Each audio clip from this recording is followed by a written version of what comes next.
Hello everyone, my name is David Su. I am the 2025 CFM ATDP Global Programs Administrative Intern. Today I'm here with ATDP Professor Dr. Pham, who has been teaching advanced biotechnology to all of our global program students. Can you introduce yourself a tiny bit? Hi, my name is Dr. Pham, and I earned my PhD in neuroscience at the University of California, Riverside. And for a number of years, I've been using my PhD training to provide out-of-school programming for students that are gifted and talented. And this is one of the programs that I've taught in, the program here at UC Berkeley, the Academic Talent Development Program, where we're running a lab in biotechnology to provide enrichment training to advanced students that are both international and domestic. What inspired you to want to educate and teach people here at UC Berkeley's ATDP? So at this point in 2025, Academic Talent Development Program is one of the few programs in the U.S. that does provide talent education for students that are gifted. In the past, I've taught for Duke University TIP, which was a large organization that provided enrichment programming to students all across the U.S. and more specifically in the southeastern United States. And that organization unfortunately went under during the pandemic.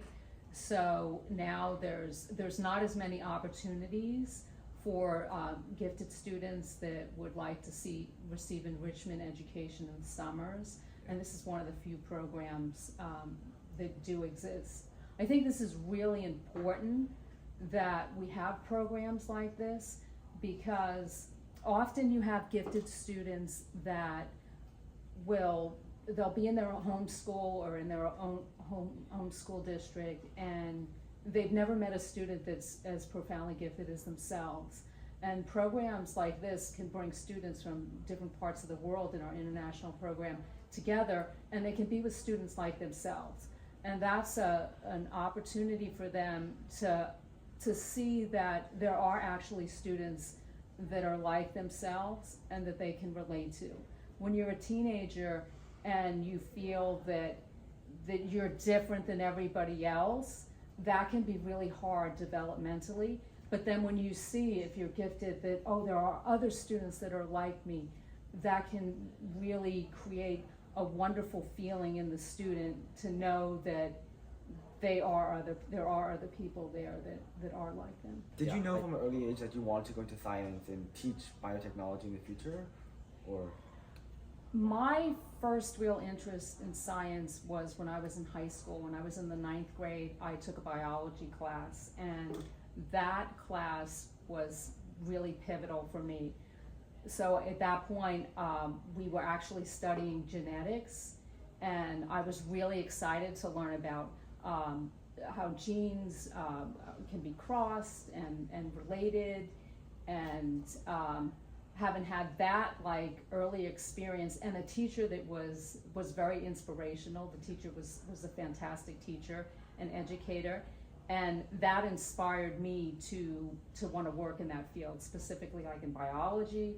And I knew I had that inclination even at that point, that anything related to genetics and genetics engineering really related to me, and I thought was very, very interesting. For many of these students, it's their first time living at the college dorm, living at UC Berkeley. So reflecting on your path, when you got your PhD at UC Riverside, what experience do you hope they also gain from the college experience in a way? I think it's really important that the students actually live in the dorm and have a residential life program. You can learn so many things in the classroom, but actually living with other students and relating to other students is really an important part of the education. I would consider that equally as important as what they learn as far as biotechnology and science is concerned.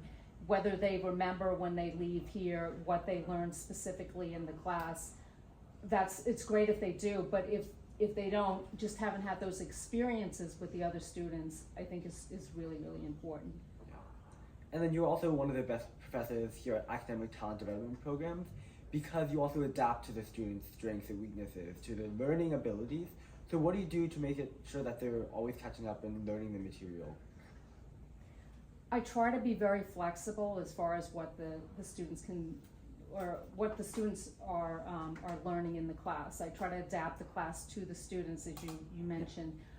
With this particular program, one of the really great benefits and one of the reasons why I am attracted to the program here at Berkeley is that this is an enrichment program.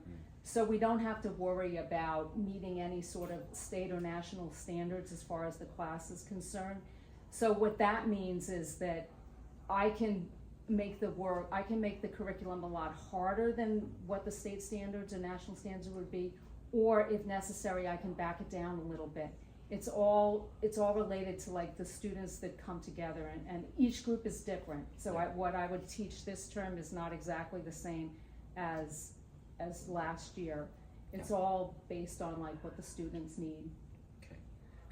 And then this is also just a 4-week program. So what's your favorite part about teaching this class? Like a certain section, a certain experiment? Is there anything specific? The 4-week program. I always love the GMO experiment. I think that's so much fun. I go to the grocery store and I pick out some different food items and provide them to the students so that they can test to see if the food has GMO. And I'm always like really curious when I go to the store, like, oh, does this have GMOs in it or not or whatever? And it's really interesting to learn what does and what does not. This term I was interested in seeing that like normal potatoes that I bought at Berkeley Bowl, they had GMOs, and the students proved that in class. So it's really, I think it's really fulfilling for the students as well, because they actually get to find out something that I don't know the answer to. Yeah. When I'm like guessing, maybe we will have GMOs in these potatoes, but we might not. And so I don't know the answer. They get to discover the answer.